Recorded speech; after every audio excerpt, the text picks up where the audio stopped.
Two women is sought after a hit and run crash that killed a pedestrian, injured one and killed a pedestrian. Take a look. Police are looking for two women involved in a multi-vehicle accident in Queens that killed one man and injured another.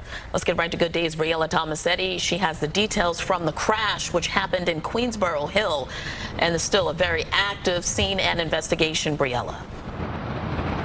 Yeah, Tashani, good morning to you. The impact of that crash, so powerful, it took down an entire street light. And if you take a look over my shoulder, you'll see that police are working. They have been for the past few minutes to clear that, it appears, off the street. They are trying to get this intersection back open. It is a large and quite dangerous intersection right near Queens College. Again, still completely shut down. This is pretty much at the height of the morning rush hour. And in this precinct alone, police say that traffic-related fatalities have jumped by 50% year to date. Police are investigating a hit-and-run in Queens that left a pedestrian dead. According to the NYPD, it happened at around 12:30 a.m. near the intersection of Horace Harding Expressway and Casino Boulevard. Police say a U-Haul truck and a white Honda sedan collided. As a result, a 56-year-old man was struck and killed. Mangled scraps of metal and a white Nike sneaker were left behind as police closed down the area for investigation. It was pretty crazy to see that they blocked the whole expressway off. The driver of the white Honda, a 42-year-old man, stayed at the scene and was taken to New York Presbyterian Queens Hospital in stable condition. Investigators allege that two women got out of the U-Haul and ran off westbound on Horace Harding Expressway. Police say one of the women was wearing a green shirt with white lettering and was barefoot. The other described to be wearing a red shirt, blue jeans, and only a pair of socks. I take this highway to work, so seeing this was like kind of surprising. According to the latest NYPD statistics, there have been 150 total traffic-related fatalities this year to date.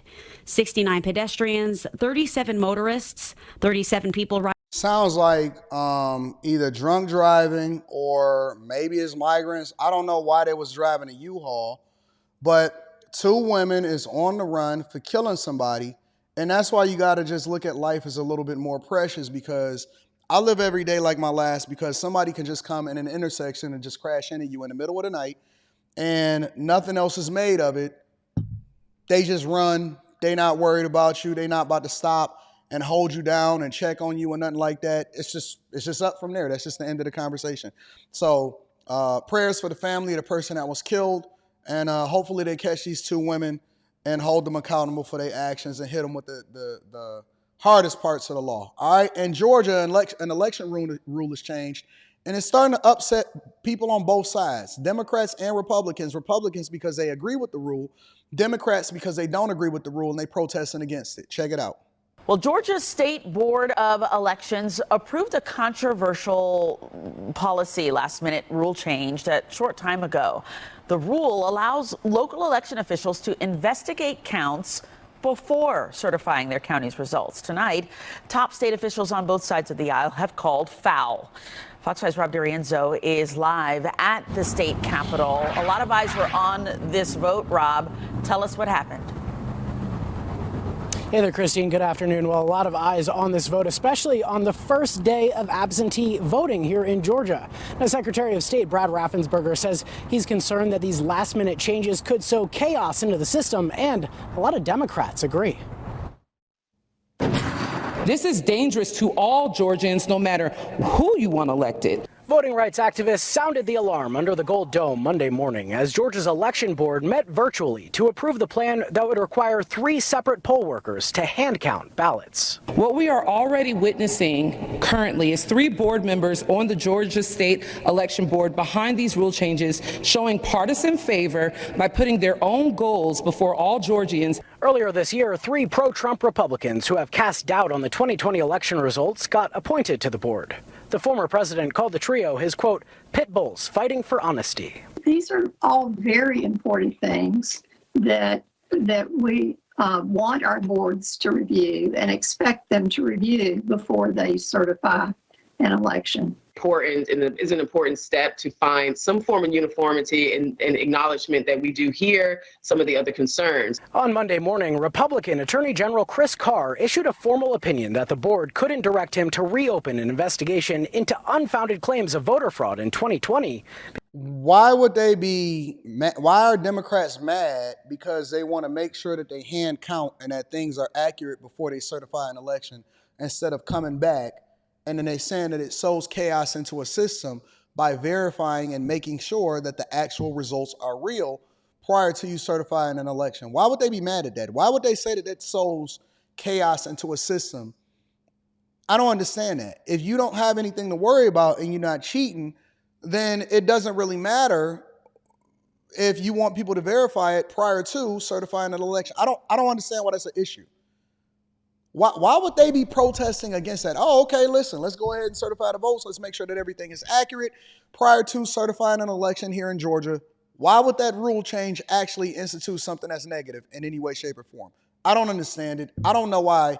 I don't know why they would fight against that, but neither here nor there. And then last things is protesters breached the barricade at the Democratic National Convention. And I think that it was people that was trying to protest against the Israel-Hamas war. Take a look.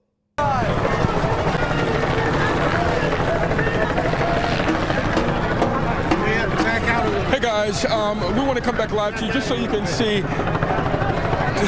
demonstrators have torn down fencing with our own eyes. We saw one guy within the last 3 minutes or so pull what appeared to be a sledgehammer out of his backpack to pull apart fencing here. Many demonstrators, I'd estimate at least 100 or so now, have jumped fencing that was set up for the secured perimeter outside of the United Center. Now, on the other side of the fencing that you can't see are at least a couple dozen police officers right now. We've seen Chicago police, we believe some out-of-state police, as well as Secret Service agents. Demonstrators now appear to be taunting those officers right now, but as of right now, you just hear a lot of screaming, you hear chants, but again, there are probably 4 or 5 fencing panes that have just been torn down outside of the secure perimeter near the United Center. This appeared to have been a peaceful protest leading up to this, guys.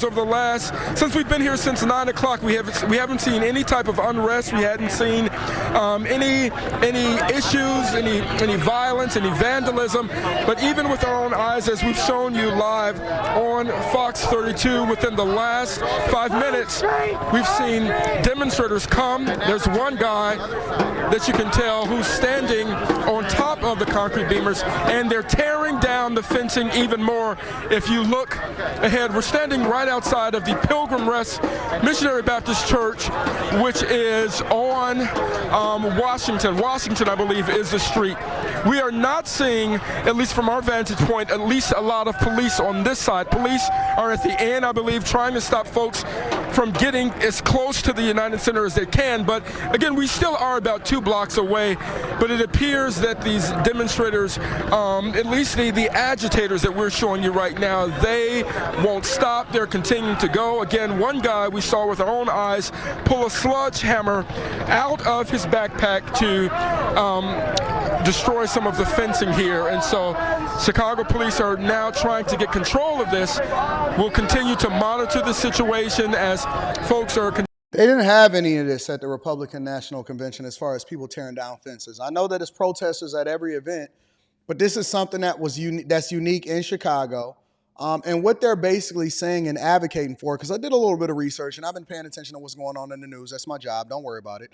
What they've been basically saying is that they're trying to hold Democrats accountable for continuing to send aid over to Israel. And they're saying that, listen, we won't vote for you if you don't stand down and make sure that you want to end this war and all of this other type of stuff or whatever. So I think that all of these protesters, and even though I'm not necessarily for liberals or all Democrats, I think that protesters that break the rules need to be held accountable, and they should absolutely 100% be arrested and prosecuted to the fullest extent of the law.